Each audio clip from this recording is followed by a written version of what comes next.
অৰুণোদয় আঁচনিৰ নতুন লিষ্ট আহি গৈছে। এতিয়া আপোনালোকে অৰুণোদয় আঁচনিৰ নতুন লিষ্টটো কেনেকৈ চেক কৰিব যে আপোনালোকৰ লিষ্টত নামটো আহিছে নে অহা নাই।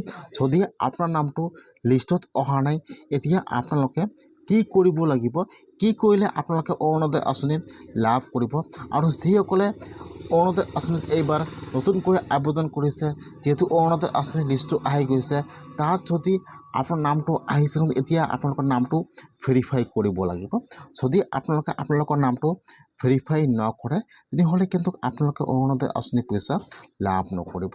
আজি কিন্তু অৰুণোদয় আঁচনিৰ গুৰুত্বপূৰ্ণ আপডেট আহি গৈছে।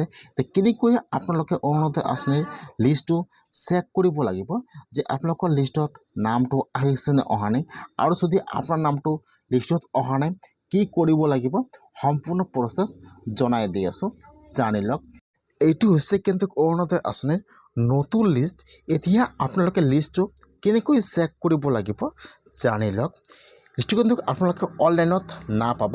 যদি আপোনালোকে লিষ্টটো বা আপোনালোকৰ নামটো চাব বিচাৰে, তেনেহ'লে আপোনালোকৰ পঞ্চায়তত যাব লাগিব, অথবা যিটো আপোনাৰ গাঁৱৰ ৱাৰ্ড নাম্বাৰ আছে তাত যাব লাগিব, অথবা যিজন আপোনাৰ গাঁৱৰ অংগনাবাদী আছে তাত কিন্তু অৰুণোদয় আঁচনিৰ লিষ্টটো আহি গৈছে। যিসকল মানুহৰ অৰুণোদয় আঁচনিৰ লিষ্টত নাম আহি গৈছে, সেইসকল মানুহে কিন্তু ছেপ্টেম্বৰৰ 17 তাৰিখে অৰুণোদয় আঁচনি পইচা লাভ কৰিব। যিসকল লিষ্টত নাম আহি গৈছে, সেইসকলে আৰু ডকুমেণ্ট জমা কৰিব লাগিব।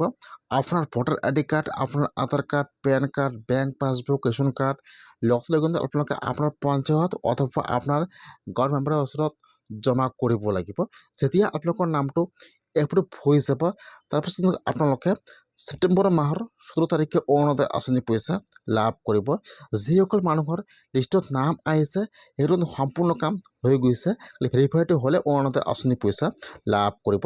আৰু যদি আপোনালোকে লিষ্টটো চাইছে আৰু লিষ্টত আপোনালোকৰ নামটো অহা নাই, তেনেহ'লে এতিয়া আপোনালোকে কি কৰিব লাগিব।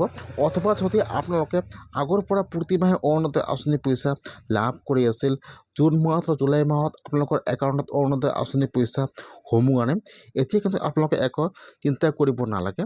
যদি আপোনালোকে অৰুণোদয় আঁচনি পোৱাৰ যোগ্য হয়, তেতিয়াহে কিন্তু আপোনালোকে অৰুণোদয় আঁচনি লাভ কৰিব। আৰু যদি আপোনালোকৰ ৰেচন কাৰ্ড থাকে, তেনেহ'লে আপোনালোকে অৰুণোদয় আঁচনি পইচা লাভ কৰিব। যদি আপোনালোকে অৰুণোদয় আঁচনি পোৱাৰ যোগ্য হয় বা আপোনাৰ নামটো লিষ্টত অহা নাই, তেনেহ'লে আপোনালোকে অলপমান ৱেইট কৰিব লাগিব ছেপ্টেম্বৰ মাহলৈকে। তেতিয়া সকলোৰে একাউণ্টত অৰুণোদয় আঁচনি পইচা সোমাই যাব। যদি আপোনালোকৰ একাউণ্টত অৰুণোদয় আঁচনি পইচা নোসোমায়, তেতিয়াহ'লে আপোনাৰ সকলো ডকুমেণ্ট লৈ আপোনালোকে আপোনাৰ পঞ্চায়তত যাই যোগাযোগ কৰিব লাগিব যে মই অৰুণোদয় আঁচনি পোৱাৰ যোগ্য হয়, মই অৰুণোদয় আঁচনি পোৱা নাই। যদি আপোনাৰ পঞ্চায়তৰ পৰা আপোনাৰ ডকুমেণ্টবোৰ সকলো চেক কৰিব, আৰু যদি আপোনালোকে অৰুণোদয় আঁচনি পোৱাৰ যোগ্য হয়, তেতিয়াহ'লে আপোনালোকৰ নামটো এপ্ৰুভ কৰি দিব। তাৰ পৰা আপোনালোকে অৰুণোদয় আঁচনি পইচা লাভ কৰিব। যিসকল লিষ্টত নাম অহা নাই, সেইসকলে একো চিন্তা কৰিব নালাগে। যদি আপোনাৰ হাতত ৰেচন কাৰ্ড আছে আৰু আপোনালোকে অৰুণোদয় আঁচনি পোৱাৰ যোগ্য হয়, তেনেহ'লে আপোনালোকে অৰুণোদয় আঁচনি লাভ কৰিব। এতিয়া যিসকলৰ অৰুণোদয় আঁচনিৰ লিষ্টত নাম আহিছে, এতিয়া কিন্তু সেইসকলে এতিয়া প্ৰতিমাহে লাভ কৰিব 1500 টকা। ইতিমধ্যে কিন্তু আৰু এটা নতুন ফৰ্ম আহি গৈছে, মুখ্যমন্ত্ৰীৰ সুলভ ইন্ধন আঁচনিৰ ফৰ্ম আহি গৈছে। যদি আপোনালোকে সেইটো ফৰ্ম ফিল আপ কৰি জমা কৰে, তেতিয়া কিন্তু আপোনালোকে অৰুণোদয় আঁচনিৰ পইচা 1500 টকা লাভ কৰিব। ইতিমধ্যে কিন্তু অৰুণোদয় আঁচনিৰ গুৰুত্বপূৰ্ণ আপডেট আহি গৈছে। এতিয়া যিসকল মানুহৰ লিষ্টত নাম আহি গৈছে, এতিয়া কিন্তু সকলোৱে এটি ফৰ্ম লাভ কৰিব। এতিয়া কিন্তু ফৰ্মটো আপোনাৰ পঞ্চায়ত অথবা আপোনালোকৰ গাঁৱৰ যিজন বিজেপিৰ কৰ্মী আছে, তাত কিন্তু এইটো ফৰ্ম আহি গৈছে। এতিয়া আপোনালোকে সেই ফৰ্ম ফিল আপ কৰি জমা কৰিলে প্ৰতিমাহে লাভ কৰিব 1500 টকা। যিসকলে এইবাৰ অৰুণোদয় আঁচনি 3.0 নতুনকৈ আবেদন কৰিছে, যিসকলৰ নাম এপ্ৰুভ হৈ গৈছে, এতিয়া কিন্তু সেইসকলে কিন্তু এইটো ফৰ্ম লাভ কৰিব। আৰু যদি আপোনাৰ নামটো লিষ্টত অহা নাই, তেনেহ'লে কিন্তু আপোনালোকে এইটো ফৰ্ম লাভ নকৰিব।